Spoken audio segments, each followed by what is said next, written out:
इन प्रेक्षणों को हम प्रेक्षण सारणी में दर्ज करते हैं और अब देखते हैं कि गणना के द्वारा परिणाम कैसे प्राप्त किया जाता है। विद्यार्थियों, हमारे द्वारा पिपेट में फेरस अमोनियम सल्फेट का जो विलयन लिया गया था वो हमने प्रथम कॉलम में 20 मिलीलीटर दर्ज कर दिया है। हमने 0 से स्टार्ट किया था ब्यूरेट में, तो ब्यूरेट का प्रारंभिक पाठ्यांक हमने 0.0 लिखा है। प्रथम रीडिंग हमारे 19.9 आई थी, उसको हमने यहाँ दर्ज कर दिया है। इसी प्रकार सेकेंड रीडिंग जब हमने ली थी 20 मिलीलीटर फेरस अमोनियम सल्फेट के लिए प्रयुक्त विलयन था 19.8 मिलीलीटर, ये विलयन था पोटेशियम परमैंगनेट का। और तृतीय पाठ्यांक जो हमने लिया उसमें 20 मिलीलीटर फेरस अमोनियम सल्फेट के विलयन के लिए 19.8 मिलीलीटर पोटेशियम परमैंगनेट का विलयन प्रयुक्त हुआ। ये दोनों लगातार एक जैसी रीडिंग आने से हम यहाँ पर सुसंगत आयतन 19.8 मिलीलीटर लेते हैं। यहाँ आपने ध्यान दिया हो, पिपेट के आयतन को हमने 20 मिलीलीटर लिखा है, 20.0 नहीं लिखा है, जबकि ब्यूरेट में हमने दशमलव के बाद भी लिखा है।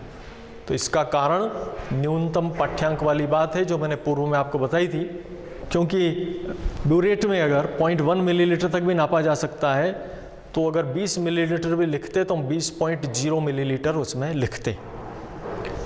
यहाँ पर इन सुसंगत आयतनों से हम गणना करेंगे। V1 हमारा है 20 मिलीलीटर और V2 है 19.8 मिलीलीटर।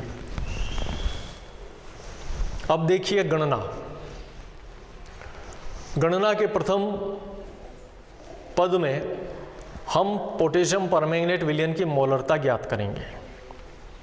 हमें प्रतिशत शुद्धता ज्ञात करनी है, लेकिन उसको ज्ञात करने के लिए हमें पहले पोटेशियम परमैंगनेट विलयन की मोलरता ज्ञात करना आवश्यक है। अभिक्रिया का संतुलित समीकरण हमने देखा, उससे हम लिख सकते हैं M1V1 बटा 10 बराबर M2V2 बटा 2, अर्थात M1V1 बटा 5 बराबर M2V2 बटा 1।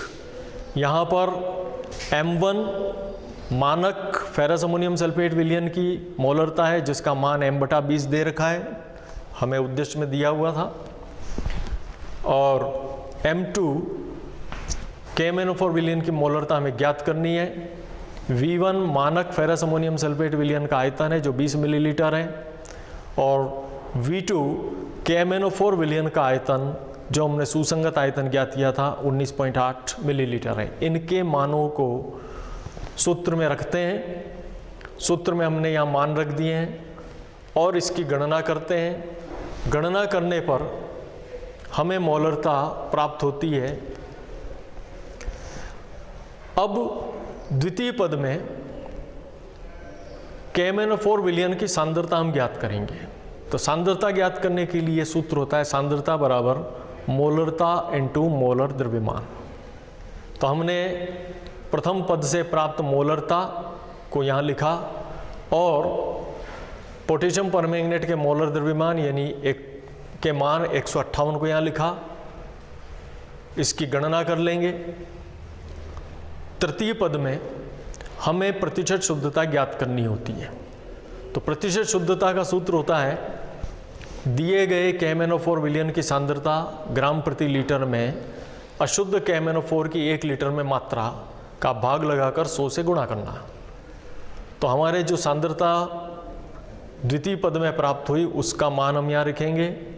अशुद्ध KMnO4 की 1 लीटर में मात्रा हमें दी हुई थी 2 ग्राम, उसका भाग यहाँ लगाएंगे और 100 से गुणा करेंगे।